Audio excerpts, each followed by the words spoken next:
Hey, my name is Armando Saldana, aka known as Kid Zapper, a stage name that my dad gave me when I was born. I was born in Seattle, Washington, Kitsap County, when he was in the Marines. According to him, I was conceived in Seattle, so in Kitsap County, so therefore, say you're the Kid Zapper. So that's where it all starts. Then throughout my growing life, I went and started meeting musicians and stuff. And my dad was a musician, though he was a trumpet player, so it all came from there.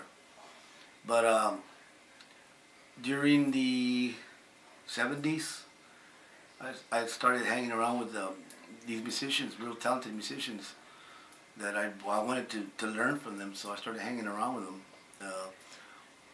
One of them, one particular guy was Felix Leal, who was very, very talented in the Tejano. He called it Chicano. Chicano mano, he would say. Chicano manito. So he heard me playing one time, doing some rock leads and stuff. So he said, you know what? I want what you're doing. I want you to do it in my music. I've got original songs. Chicano mano, Chicano. If you could put those leads what you do, put it in my music. So, so I said, well, sure, teach me. He started going to my house every day to go teach me. And it all started with Tu La Más Bonita. We put that together, and then he wanted me to put a lead. So I started working on the lead, and I started doing like a melodic lead in the middle, and then an improvised lead towards the end, which is my key signature. So anyway, it all starts there. Then we formed the band El Barrio with Pete Chacon, another guy that I used to go see before then. When I was younger, I used to go to the dances. It was like 50 cents to get into the dance. And so my aunt would take me and drop me off. I paid, but I went to go I would just stand on the side and watch them play because I wanted to learn, So that was Pete singing, and Hubert Rhodes was the keyboard player, another legend. And Johnny Hinojosa on the drums, and Joe Rodriguez, and all these guys they were fabulous musicians. And anyway, we formed the band El Barrio. Pete, Bert, Felix, myself, David Abrego on bass, and Joe Peña on drums. We go, we're playing, and this guy meets us, Joe Salas, and he really likes the band.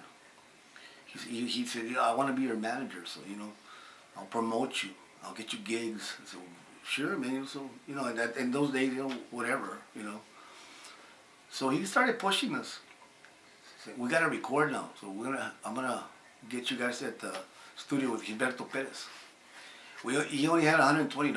So I think it was like $120 for 1 hour in the tape, whatever. So, okay, we got to knock out 2 songs in 1 hour. So there was no scratch track or anything. All together, mic'd up and everything, and like live. We did it live. We did El Rizo and Tu La Más Bonita on the first take. That was it.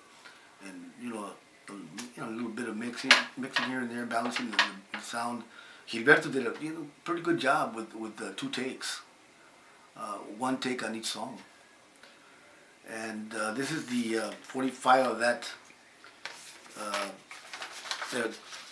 from Gilberto Perez studio. Tu La Más Bonita and Dos Cosas. Now, recently I redid Tu La Más Bonita with Pete Chacon. We have the new version. And I'm going to record Dos Cosas. This one, I'm going to redo it again. Okay? And I'm doing all this in memory of Hubert Rhodes, whom was my compadre, keyboard player, my teacher. I learned a lot from him also. He taught me a lot. And Howard Rhodes, his brother, my rhythm player, whom taught me a lot also. We used to, I practiced with these guys on a daily basis, every night, jamming to get to write songs and make songs. We'd make songs in the spare of the moment. It was a lot of fun. It was a great experience that I miss right now. I miss it a lot. But so therefore, anyway, we got this 45, and then the band breaks up. Felix passes away. Pete says, "Hey, he doesn't want to sing anymore." And it just breaks up, just like a lot of bands. So later on, I took a break, went back to my blues playing, rock playing, and really wasn't playing in public. Also, then I saw David Chacon one day when I went to Pete's house, and he was jamming with some kids at the garage, and I heard him singing. So I decided that I wanted to take up a project, which was helping David, because I like I heard his voice; it was real good. So I took David under my wing, and I created the Nuevo Barrio band. It's going to be the Nuevo Barrio now. So I took David. We recorded. Eres mi mundo, you're my world, the first one. Well, this song went on the air on 96.1, and they were playing it every day. I mean, night and day for 3-4 years straight. Before, when it first started kicking in, I started getting calls from people that wanted me to play concerts and this and that, parties and stuff. I really didn't have a band. It was just a little project I was doing to help out David. So we decided to form a band to be able to perform. So I need a drummer and I need a bass player. So David is in high school. He's in the band. He said, "Well, I know a couple of friends who, I know someone that plays drums and another friend that plays bass." So I said, "Well, bring them. Let's practice." Well, it was Eli de Reina and Christy Gracia. Eli de Reina was the drummer, and Christy Gracia was on bass. And Howard Rhodes was the keyboard player. And I was, of course, the guitar player. And so then that's the Nuevo Barrio. My World, and we also, since I needed another song, I went into the studio and I brought Pete, because I wanted Pete also on this 45. So we did ¿Qué más puedo pedir with Pete? Side A, side B. I had both Chacones, the young and his dad. David on with My World, which was the hit song at that time, and from there it evolved, and then we did some concerts and went into a contest and with My World. It got second place in California, and then we got a big old check. They came from California to bring me a check because they really loved the song. It got second place, but the girl that was in charge of the committee or whatever it was, I can't remember exactly what the name of it was, but she flew from California. She wanted to meet me. She was very impressed because of what I did, helping out these young kids, And she came and brought me a check. But in return, I took the check and I presented it to David as a scholarship because he was going to graduate from high school. So I gave him the check for college. So that's that's another story. But that's what I did. And anyway, then Barrio is over. I go back to my rock, playing in clubs and stuff like that, paying my dues.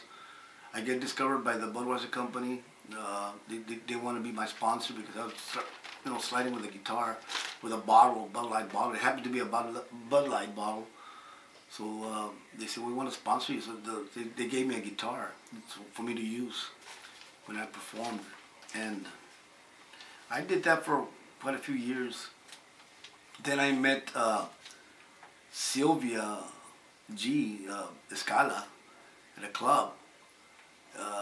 She came to talk to me, and she was telling me that she was working on an album, but she needed an original song. And I told her, "Well, you're talking to the right guy, man. I'm a songwriter.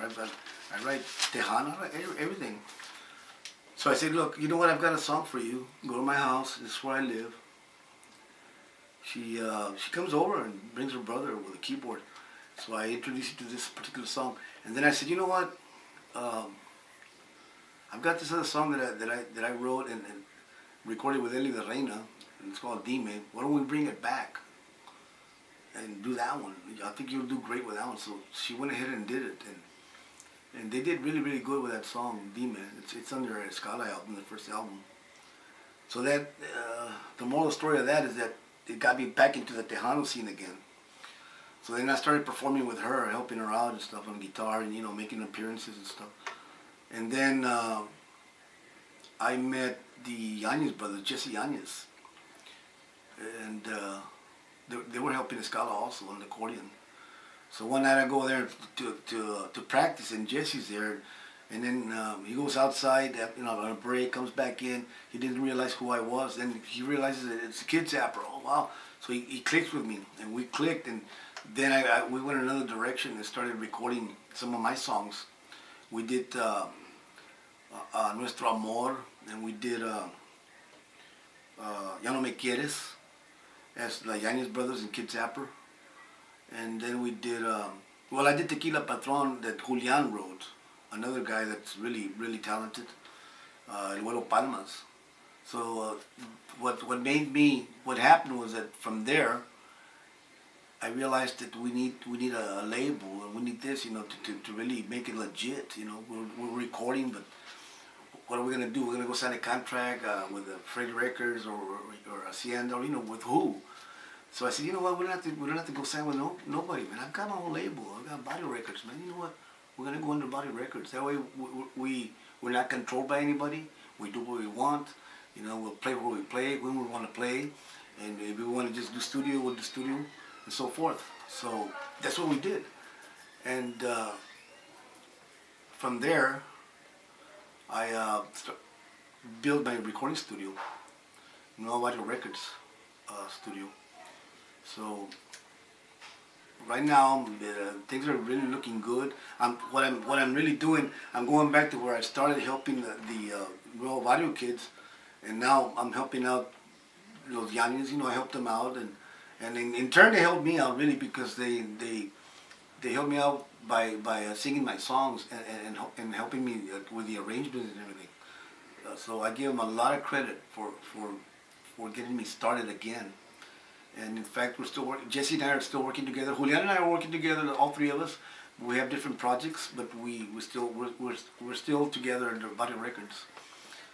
And right now, we're helping out. I'm helping out, like Jazzy comes in the picture.